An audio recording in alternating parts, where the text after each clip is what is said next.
camera crash course today. I'm on top of this mountain doing some panorama and long lens photography. Let's do this.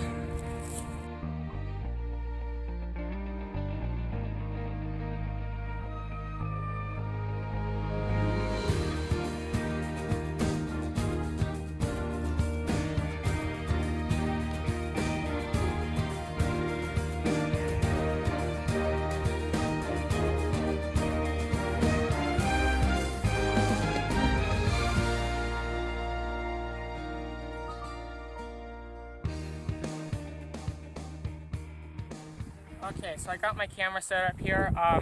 I'm using a 70 to 300 millimeter lens. I'm currently at 300 millimeter, and I'm filming or photographing the barn down there. You can come here and see in the back of the camera. It's very, I don't know if you can see that. Here, I'll put it up on screen for you guys. So this is the barn I'm photographing. It's way down there. This is the typical 70 millimeter view. So we can zoom in nice and tight and we get the warped perspective using the 300 millimeter lens. So this is really pulls dimension out, and the hills behind it look squished and everything comes together. So I'm using f9 ISO 100, and my shutter speed is 1/250th of a second, and that's going to be quick enough so any camera shake by just touching it will go away. And I'm also using a 2-second timer. So here we go.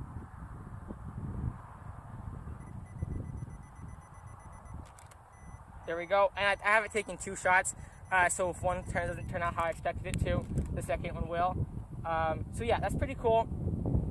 The reason I use a long lens a lot is because I like how it squishes the view. So if you're using a wide angle, it takes in a ton of your surroundings, and everything seems so tiny, and it's a cool effect for landscapes. But once you when you put a long lens on your camera, you get a different dynamic range, and it just looks so much better.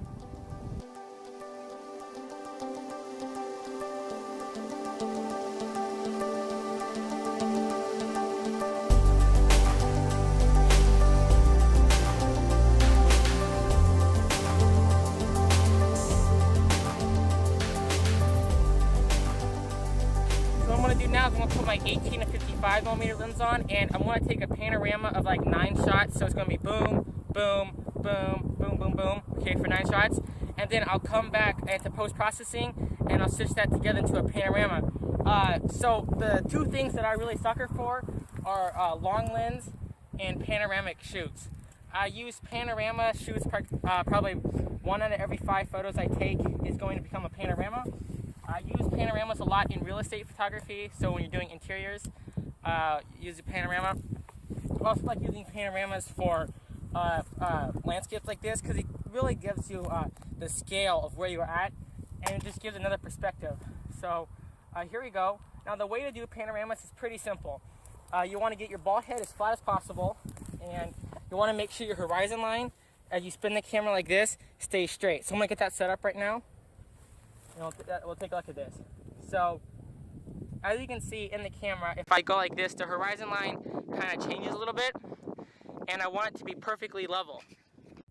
So what I'm going to do for that is I'm going to look through the viewfinder here, and I'm going to figure out where it's kind of going at. So right now it's going up, and when I go to stitch that, it's going to look kind of all warped. So to fix that is to get your tripod as level as possible. This is where panorama comes in. You have to do a lot of physical work with the panorama, but the outcome is pretty cool. You're going to get the horizon line as straight as possible, and then looking through it, you're going to make sure as you sweep over the panoramic you're going to be taking, everything is straight up and lined up perfectly. So when you go to post-process it and you stitch it together in Photoshop or Lightroom or whatever panorama merging you're using, everything's going to be straight and not look too funky or fake. So for example, this is now perfectly lined up, and you can see here the horizon is much more level. As I stitch it together, it's going to be just looking better, and I won't have to do too much distortion or a warping fix in post-processing. Saves me time and it looks better in the end. Because the sun is so bright from that angle, I can take a photograph here on a shutter speed of 1/500th, and a shutter speed over there at 1/1250th of a second. And when you go to merge the 2 different shutter speeds in Photoshop, it won't like it. So you're going to have to find a shutter speed and put your camera in manual mode So I like to aim between 1/500 and 1/250th, 1/250,000th of a second. And I'm going to put a shutter speed of 1,000th of a second right here on my camera. I'm shooting at f9 ISO 100. The camera is manually focused. So at f9, everything's going to look pretty crisp from 0 to infinity. And that's what you kind of want in a panorama, because you want everything to be smooth. So now I'm just going to take a photograph here, move it, overlap it 1/3, move it a little bit more, overlap it by 1/3, and keep going on until I get from behind the camera here to that mountain over there on one area. And then in post, it's going to look pretty cool. So we'll see you then.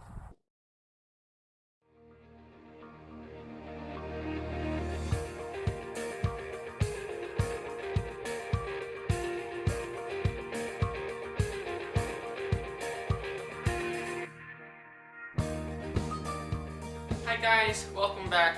It's been around 4 days since I was out on location taking my photographs. So now I've found time to come sit back down and begin editing. So I'm going to jump in to Lightroom. I'm going to edit the photographs first, and then I'll show you how I merge them together using the Lightroom option as well as Photoshop. So it's pretty much the same thing. Let's get into things here, guys. We're going to open Lightroom, and here are all the photographs we took at that location.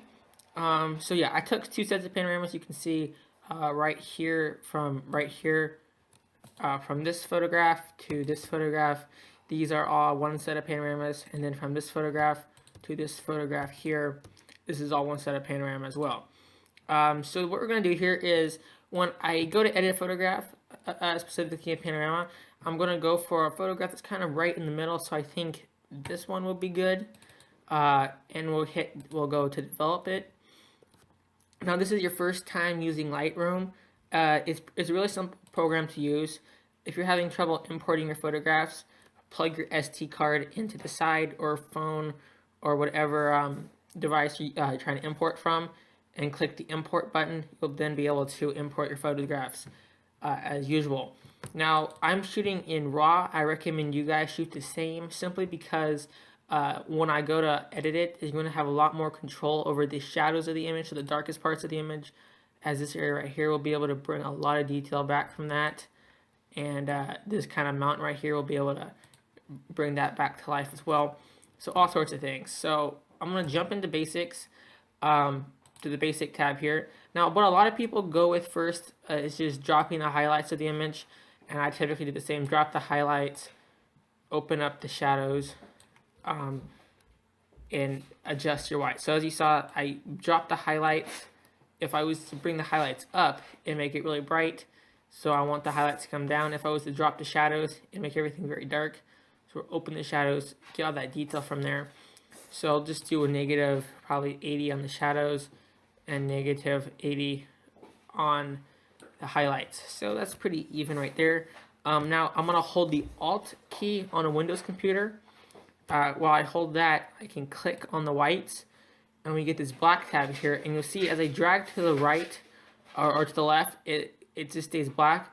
But if I drag it to the right, this kind of cartoonish look kind of appears here. And what I'm going to do is I'm going to drag it just until I see a little bit of the white showing, for example, right around there, and that is the white part of the image. So that's true right there. And then for the blacks, we'll drag it until we see like a little bit of a green or a black kind of appear there, and that's the blacks. Now what we're going to do now is you can either characterize, if that's a word, your image, or over characterize it. And what you get here is a very dramatic image or a very kind of dreamlike image. So for this photograph, I'm going to boost it up to around 30. And you can see that before and after, this photograph already looks so much better. And yeah, so just hit the Y tab if you want to see before and after.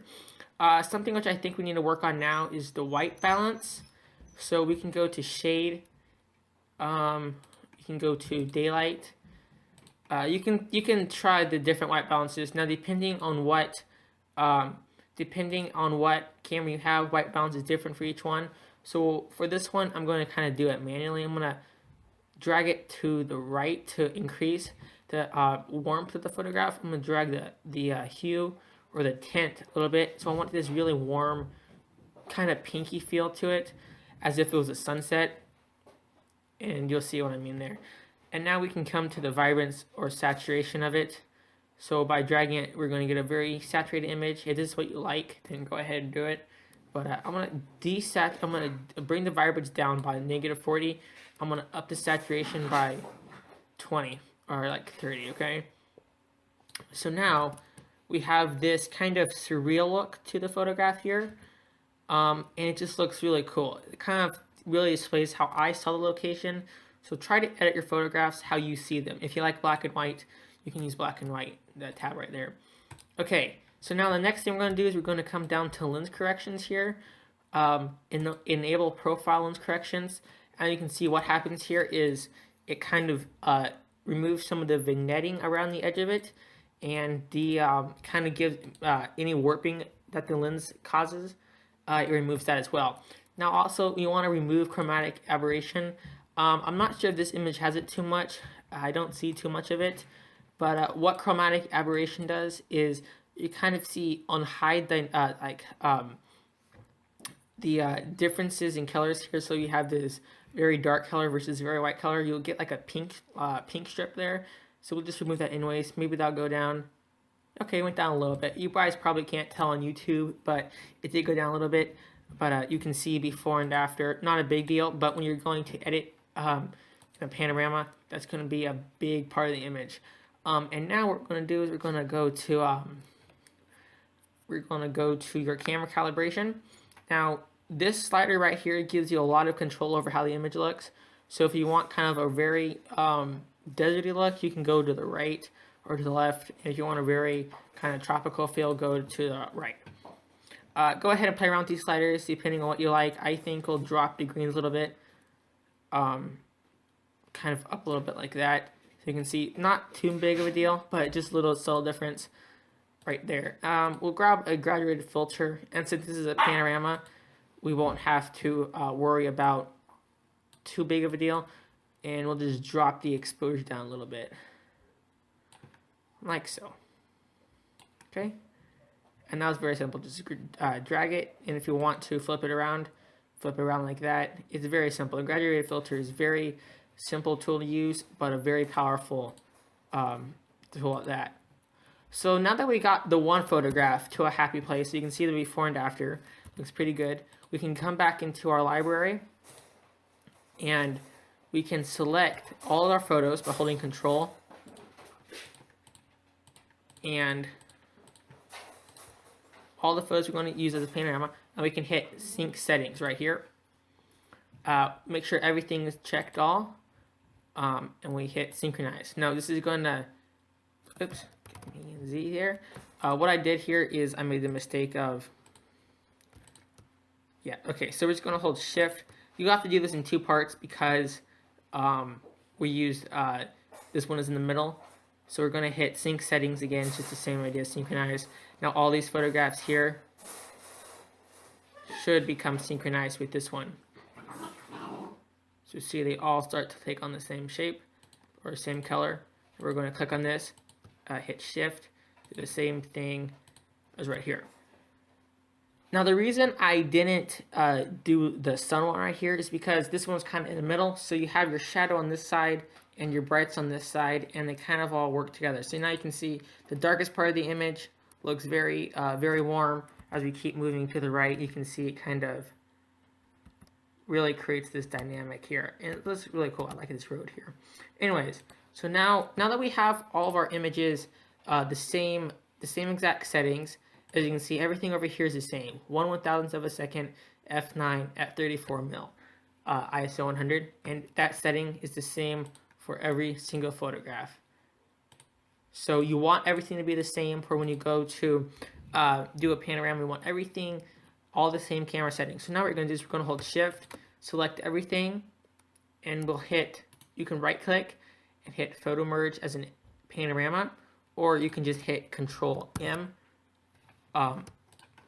If you just hit Control M like so, it'll create it as a panorama. Now for this photograph, Cylindrical works the best. Sometimes perspective works. However, it really starts to around the corners of the images. I really noticed that this one doesn't do so well. And spherical is very similar to the cylindrical option. And yeah, in that regard. So you guys are gonna watch this. Just go, and I'm just gonna sit back and wait because this is kind of time consuming. So we'll be right back.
So as you guys can see, when I use the cylindrical option here, the horizon is a little bit warped, but in post-processing you could fix that.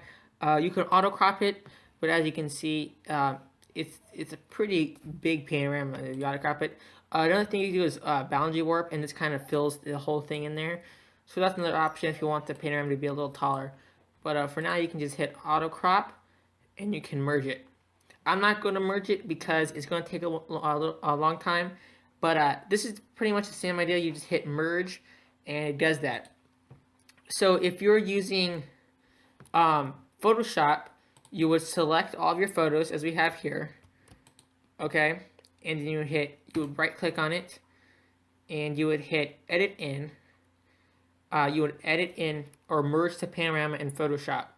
You click that button, it would launch Photoshop, and it would do the same exact thing that that Lightroom would do, but you would have a little bit more control over the image. So that is pretty much the idea of doing a panorama. If you wanted to do further editing to your photograph, like if you didn't like how the colors came on this, after merging it, you could do all the color corrections you wanted, edit it, add drama to it, whatever you want to do, and that's how you do it. So once you get your photographs finished, they'll turn out like this. So the technique which I showed you in this video was applied to this panorama here. I took this panorama in Sacramento City a couple nights ago while visiting there. It's very cool. This panorama came out very nice. So this building is called the Ziggurat, and this is the Tower Bridge building. So kind of the same thing as London. I don't know. Anyways, the second panorama which we have is this one. This one here. This was taken at Jenkinson Lake. That's up at Sly Park. Yeah, so that's in California again. Very cool photograph. Yeah, so this is a panorama. It's like boom, boom. It's like 3 images here, okay? And the next one is this one here. This is made up of, I believe, 5 images. So yeah, I don't know. This is something I was doing when I first began doing it. But you know, that's the use of a panorama. So this is my favorite panorama I've ever taken. Go have fun. Use a panorama. It can come out very good. Very useful tool. Alright guys, thank you for watching. If you enjoyed this video, please subscribe to my channel. give it a thumbs up. Thank you guys for watching. See you next time.